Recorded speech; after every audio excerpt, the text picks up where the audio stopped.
You are this rectangle, and you need to touch this orange dot.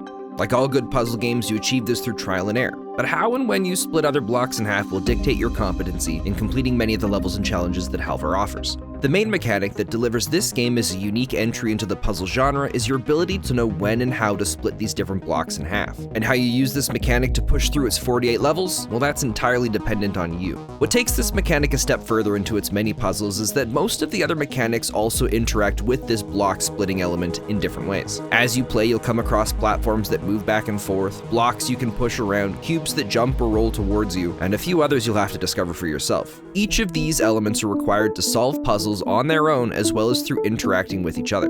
Splitting blocks can make them small enough to push or maybe even help you climb up to different areas. Splitting platforms will separate them, allowing movement in potentially different directions, and even jumpers split into smaller jumpers, and since they destroy you on touch, you might wonder why you would want more of them, and which the answer to that is normally you wouldn't, but sometimes it's needed to solve different puzzles. For those looking for an extra challenge, it's not just about getting to the end of each level. But each level comes with varying amounts of blue dots that you can choose to collect, and getting all of them requires some heavy skills in both reflexes and puzzle solving. There are many levels where the last few dots still evade me. Halvar isn't a super long game. When it releases in late March here of 2024, the average person can expect to complete its main campaign of 48 levels in under 3 hours. That is if you don't care about collecting everything, which if you do, expect a much longer and more strenuous journey. And to those that take that approach, I salute you.